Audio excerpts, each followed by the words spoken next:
We interrupt our program to bring you this important message.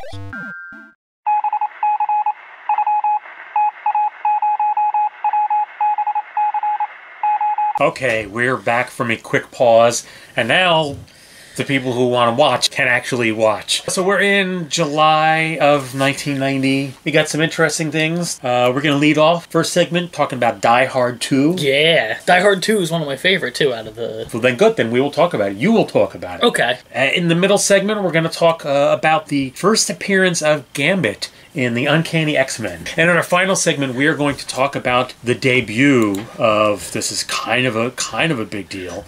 I'm kind of a big deal. Not that. What did I do? Did I mess my my list up? Oh boy. Here we go. And also in July of 1980 was the U.S. release of the first Final Fantasy game on the Nintendo Entertainment System. NES. NES. Which is kind of a big deal because Final Fantasy is a little bit on the popular side. Kind of popular. It's a little bit on the popular side. And for our bonus segment, for our Patreon subscribers, we're probably going to talk about some stuff like Two Live Crew and Mr. Belvedere, and the movie. That's a hell of a combo, by the way. Movie Ghost, and possibly about the first Walmart opening on the West Coast for some damn reason. We might talk about that. Who knows? So, oh boy. Yeah. So come back in a minute, and we'll talk to you about stuff. Jingle bell, jingle bell, jingle bell rock. Hear that? That's pepper. Terrible. Die Hard 2 came out July 1990, the second in like that super popular series with Bruce Willis, who I think was on his rise into megastardom at this point. Yeah, I mean, a megastar at that point, right? I mean, after Die Hard and... Yeah, I mean, he was becoming like the guy, right? Because this would have been right around the time that he did but yeah, he was kind of a big deal at the time. Let's see, directed by Rennie Harlin. Oh, Rennie Harlin, yeah. Rennie Harlin. He did the thing with the... He did A Nightmare on Elm Street 4 and Cliffhanger. God, some really bad movies. Cliffhanger. The Long Kiss Goodnight and Dream Master. This was actually... Die Hard 2 was actually based on the novel 58 Minutes. Is this one of those movies, Die Hard movies, that wasn't actually a Die Hard movie? Yes, okay. Correct. So, you are a huge Die Hard fan, right? Oh, God, yeah. Like, enormous? Yeah, I love them. I can watch them anytime they come on. And you like 2 more than 1? No, I don't like 2 more than 1, but I like 2. So 2, right, we repeat the Christmas theme, but this time it's at... An airport. It's at the airport right. rather than in a skyscraper. But then terrorists take over the air traffic control system. He has to stop the terrorists before his wife's plane and other incoming flights run out of fuel and crash. And he also has to contend with the police and all sorts of right, of course, stuff. Everything that goes on with Sure. McLean.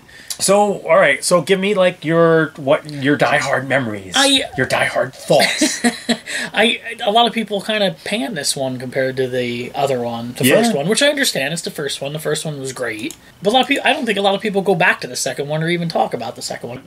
Did you hear my big confession? Yeah, my Die Hard confession. What's your Die Hard? Oh, here we go. I've never seen any Die Hard movies. Shut up! Not even one. I own the original trilogy on DVD, but have never. You've never seen the first one? Nope. Never even saw the first one. Nope. Never have. We know what that means. I don't know. What does it mean? We have to watch it. You think? Not right now. I mean, I guess we could watch it. Yeah, no, I've never seen any of the Die Hard movies. Oh my God. And it's been one of these things where I've always... Listen. Shh. Oh. Listen. oh boy. A lot of times people don't see some movie and they go, oh, you see. I'm not joking when I say you need to watch at least the first one. I mean... Just simply because I think that you'll watch it even now and you'll go, that was good. That was a good movie. Well, that's what I was going to say. Like, I've always recognized that, oh, no, these are movies, at the very least the first one, like, I should have seen. Yes. I'm supposed to have seen. Like, I enjoy the second one for whatever reason, but like I said, a lot of people don't like it as much, and I wouldn't even go as far as saying, like, you have to see the second one, but you have to see the first one. Well, I mean, I've seen the bit when he's in the air duct. Right. See, so I saw that. Okay, so... And I saw Hans Gruber fall. in slow motion? Yeah.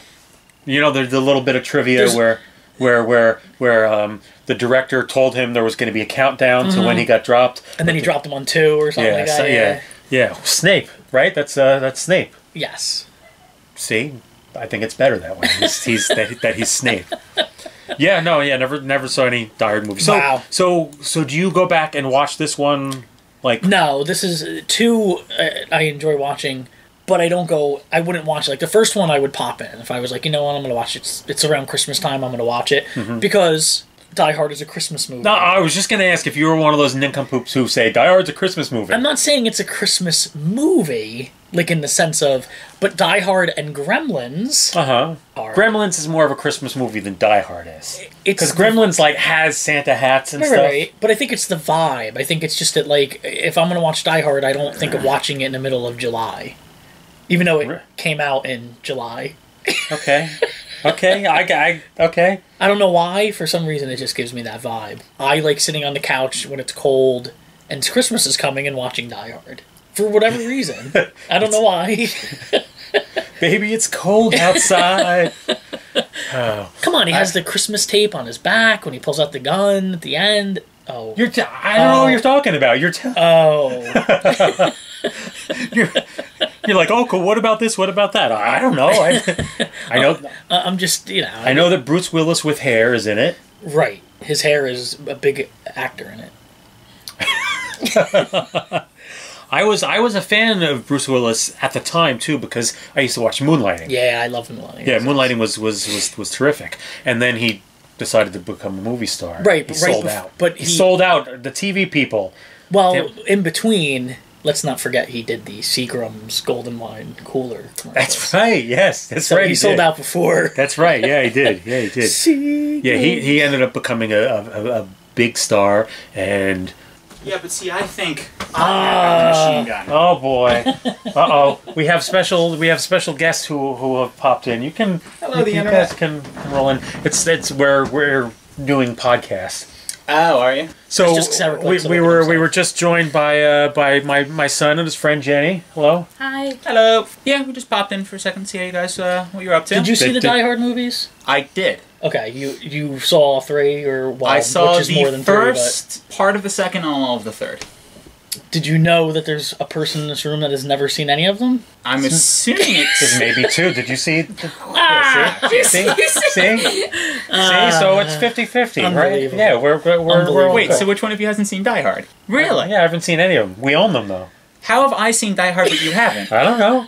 I find this very strange. I never got around to it. Oh my! The majority of the movies goodness I've gracious. seen because of you. So, But not Die Hard. but not Die Hard. Yeah, just never got around to it. It's discouraging. I'm sorry. There's nothing I can do about it. You could watch it. Well, I can, but I don't know that I am inclined to now. Now that I'm being pressured, I don't like this Yeah, I peer get it. pressure.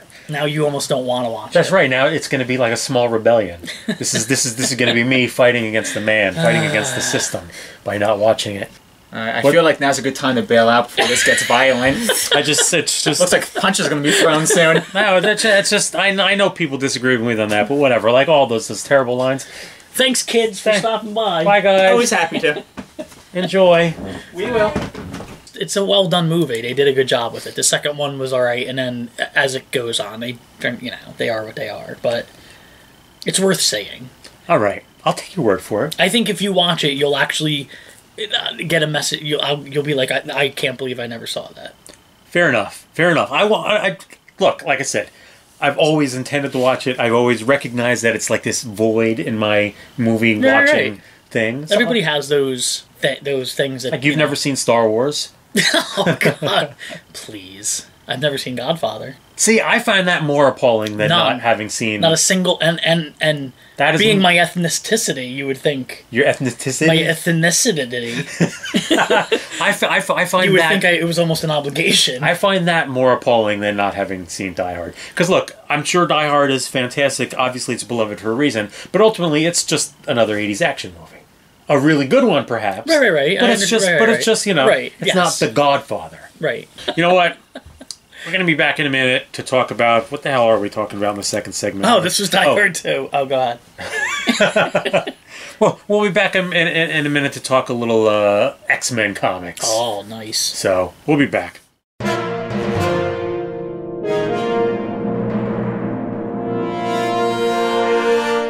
Welcome back. I don't think any... Welcome back. Since the sin face of Welcome back.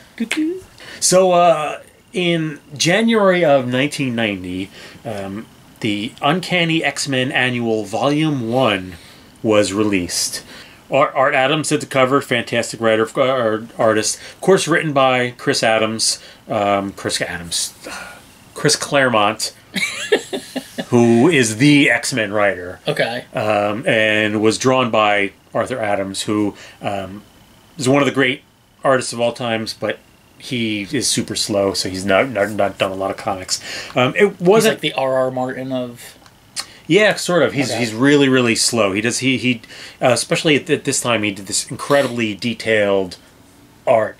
Everyone loved his work, but he worked so slow that he was never like a steady artist on any book. Okay. So he just bumped around doing guest spots and stuff like that. It's not a particularly great comic, but it's noteworthy because it is the very first appearance of Gambit. Do you know who Gambit is? Yes, and we've talked earlier that I wasn't into comics. Right. But Gambit was my favorite of what my little knowledge I have. Gambit was like the guy who I really, really liked the idea of. Is that because of the show? No, because I had a friend later on in life who was huge into comics like you, and he would kind of like tell me, read this and read this and read this if you're going to read.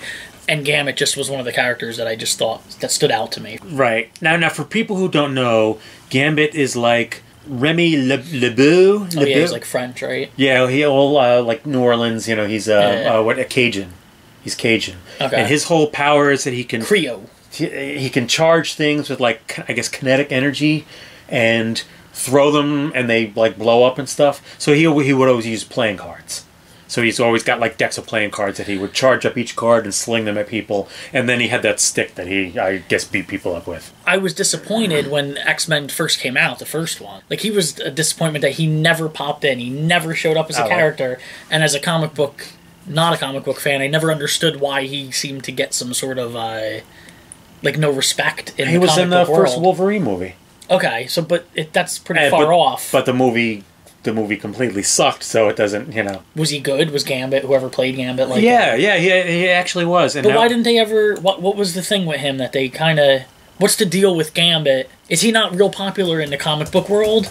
Is he sort of really not a popular character? No, he was huge. During this time, he was one of the most popular characters. Then why doesn't he pop up in the... I have no idea. In the early 90s, Gambit was one of the most popular heroes. He was probably one of the most popular X-Men, if not the most popular, second only to probably Wolverine. Got his own, miniseries all the time. He was making guest appearances in every damn book. I don't know why they I don't know why they didn't bring him into the movies. I kind of assumed that they would work him in somehow. Yeah, right. He'd pop up eventually. Yeah, because he was super popular. And I know announced that he was going to be in that Wolverine movie. People were all excited. Right. Like, wow, we're going to get Gambit, And the movie sucked, and people stopped being excited.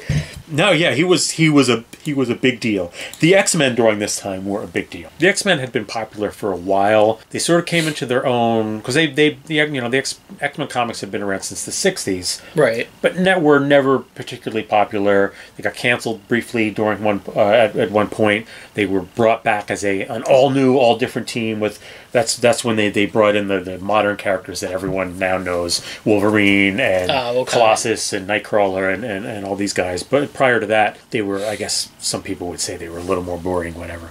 Gambit was like huge. Maybe he'll get his own movie someday. I doubt it. But you never got into the comics, though, right? No, like I said, I read a couple. Like I read Planet Hulk. Planet Hulk was good, yeah.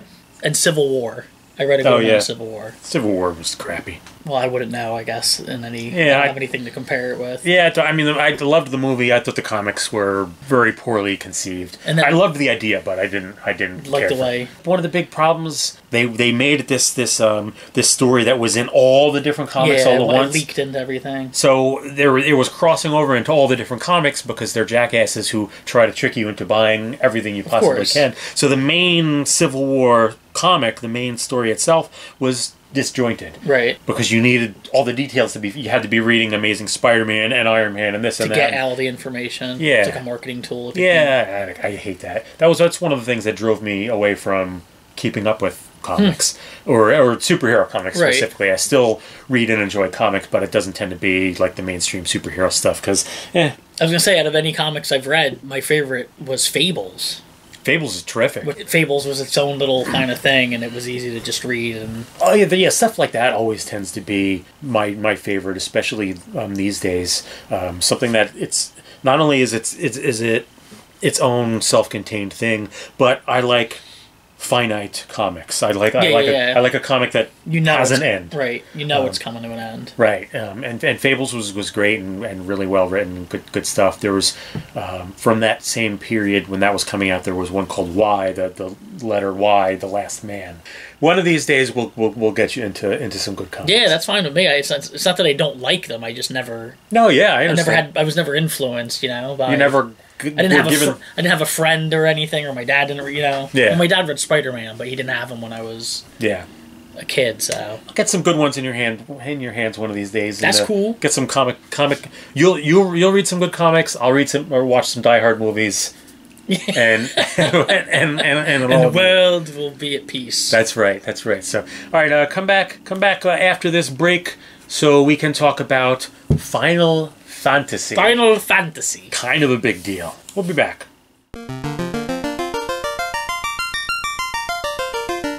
So, Tig. Yes, Eric? Did you know it came out in July of 1990 in the United States? What? I feel like you're going to tell me. Well, of course I'm going to tell you. In fact, I told you earlier. In July of 1990, Final Fantasy finally came out in the U.S. It had been out since 1987 in Japan. Wow, 3 years. Yeah. Let's see. It said, technical limitations and the censorship policies of Nintendo of America resulted in a few minor changes to certain elements of the American version. Like, what could...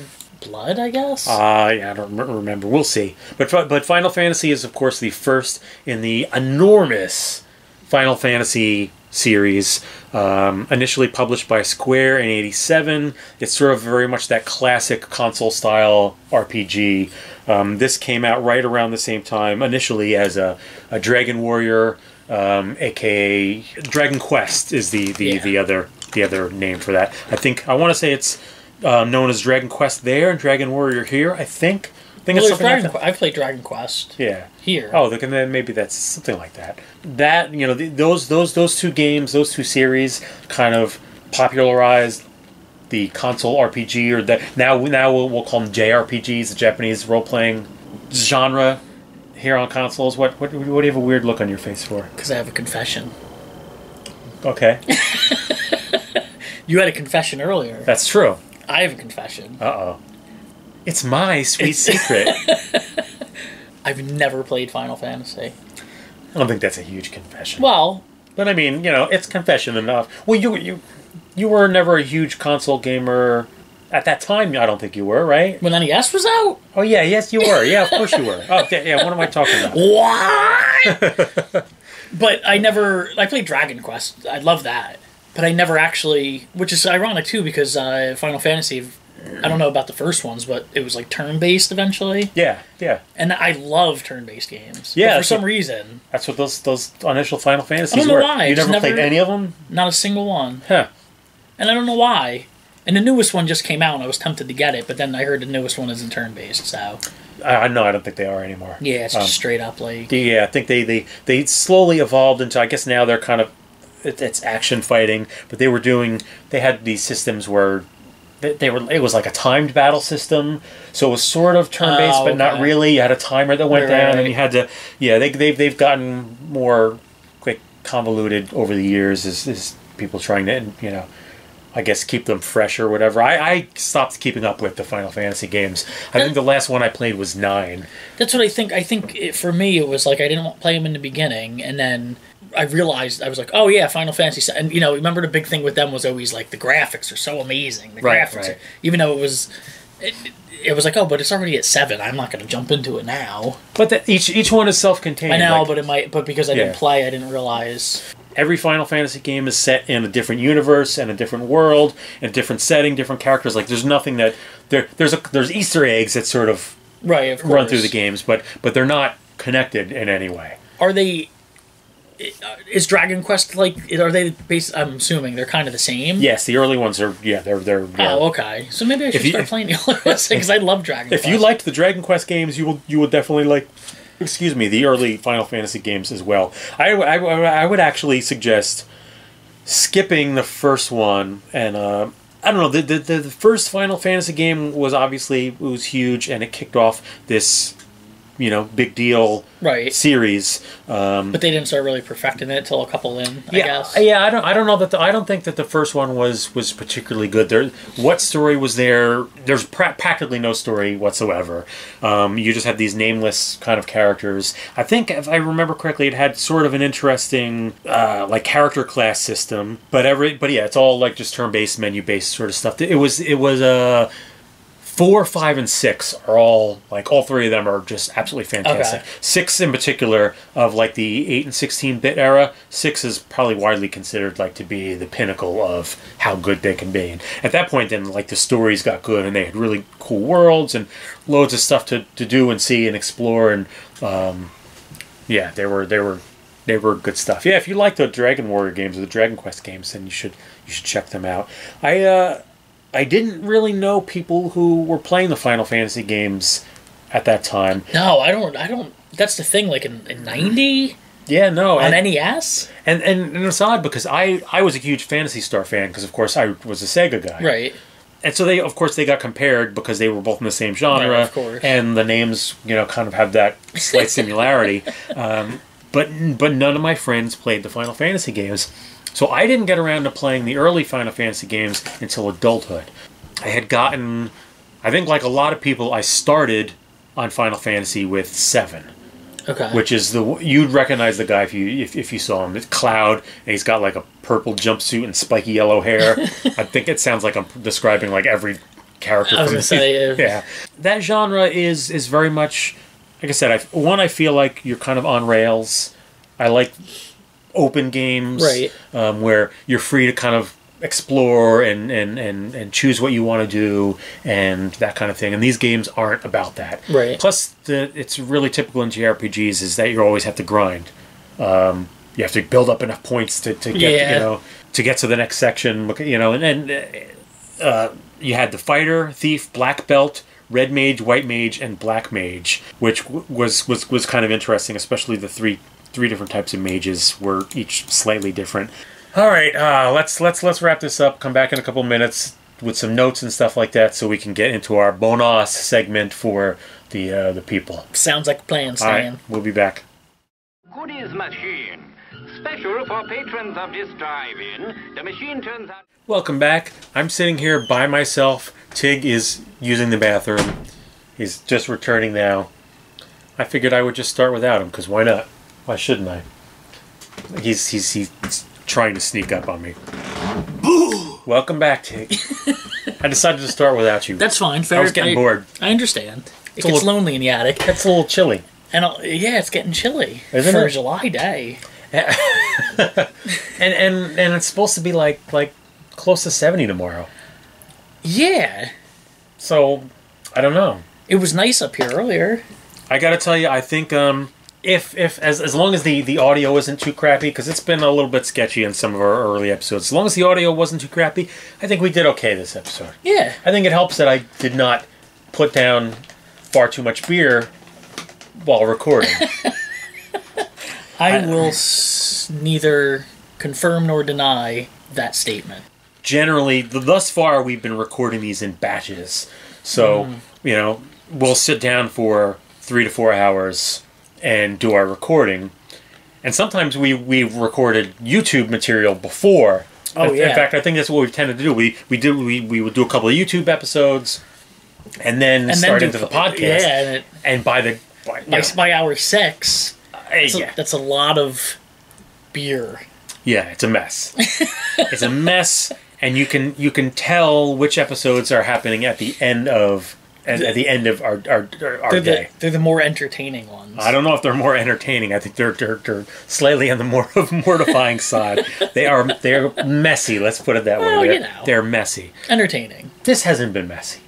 I think our fans enjoy the messiness of the... You think so? I think they do. Maybe. I think they like the chaos that we seem to bring with us everywhere. Maybe. I guess we'll find out. Well, we do want to know. So reach out to us, nerdoutwithmeshow@gmail.com, or on Twitter, nerdoutwithme, Instagram /nerdoutwithme, Facebook /nerdoutwithme. Y'all can call and leave us some voicemail messages with your opinions on the ridiculous things that we talk about, and that number is.